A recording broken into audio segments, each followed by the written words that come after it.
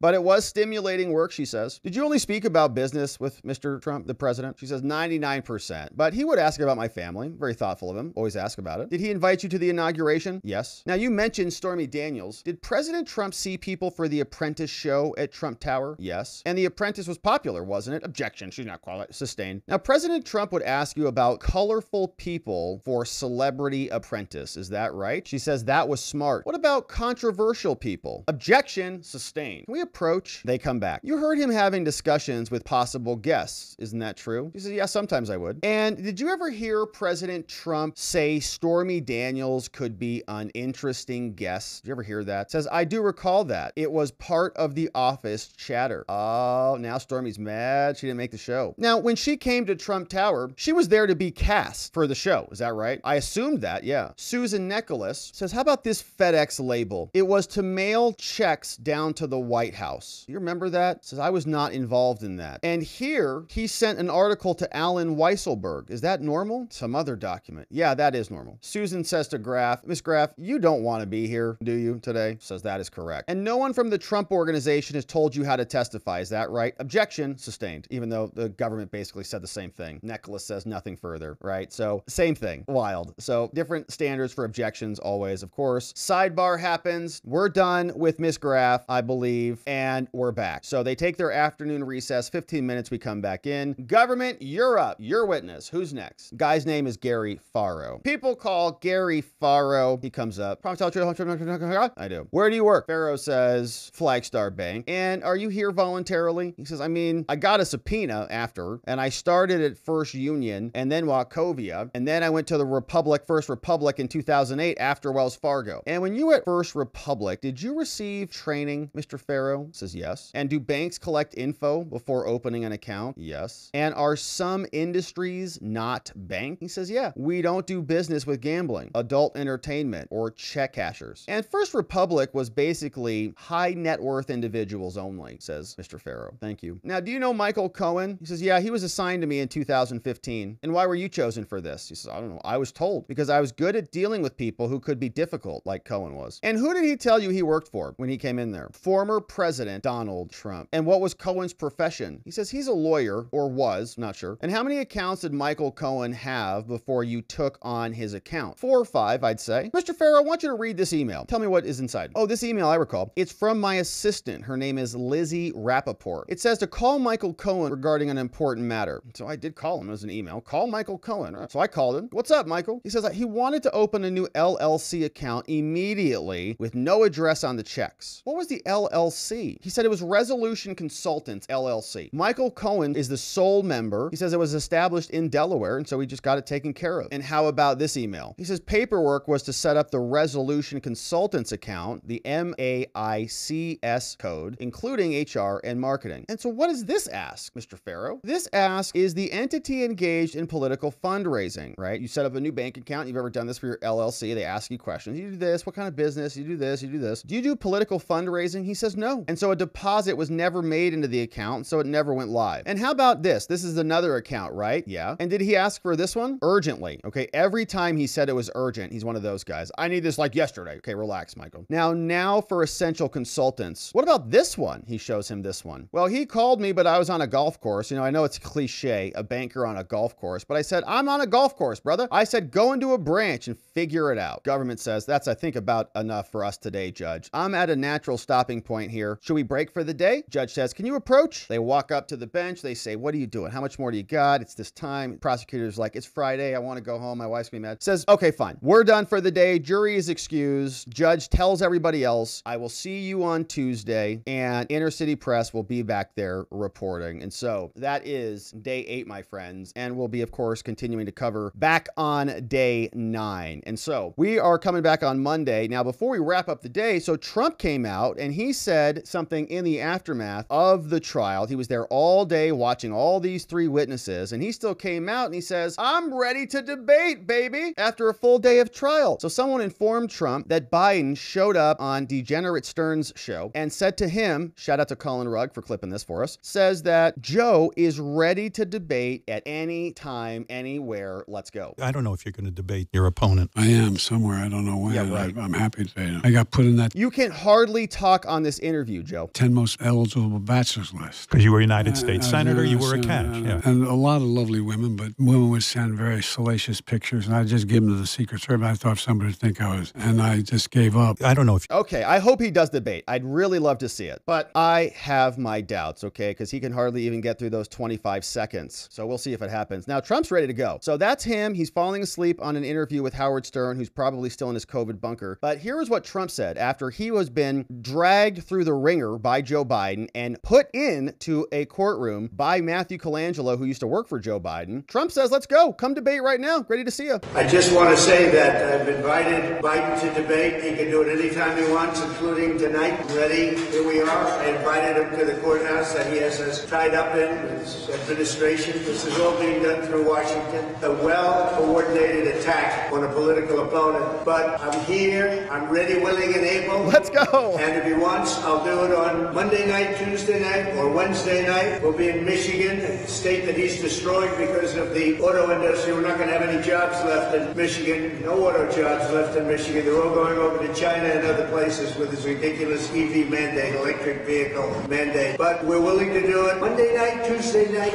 Wednesday night, Thursday night, or Friday night on national television. We're ready. Just tell me where. We'll do it at the White House. That would be very comfortable, actually. But you tell me where. But we're ready. He's obviously not showing up now. We heard nothing. But he said today that, I'd love to debate, but he won't debate. I don't think he'll debate. Maybe he will. Maybe he will. I'm not sure he has a choice. But that's the story. So here we are. We're ready, willing, and able. And we don't see him, and I don't think he'll be here. But maybe next week he'll do it. I doubt it, but maybe next week. So yeah, I doubt it. I mean, it is such a precarious position there at the White House now that they have walkers that help him to Marine One because they don't want you to see how decrepit his gait is walking across the grass to his helicopter. So we, of course, are going to be here to continue to cover this. We're going to be back next week on Monday with day 9, and we've got several weeks ahead. So I hope you join us as we continue this coverage, my friends. Thank you so much for subscribing and liking this video and sharing our channel, our live streams, some of our short form content with a friend or family member so they know what we're doing here and what is actually happening behind the scenes in these trials. They try to bury it. They try to bifurcate and segment all of the transcripts, right? They don't want us to see it. So we're here reassembling it so that we can stay apprised. We're grateful that you join us. Thanks for also checking out some of the links down in the description below. Of course, we have our members only community, which is amazing. We do live streams in the morning. We already did a live stream today, and we do streams on Saturdays as well. So we'll love to see you over there. Great way to connect with other people, get plugged into a bigger community, support the work we do here, get some extra content, and have a lot of fun while you're doing it. We'll see you over there watching thewatchers.locals.com and back here on the next one.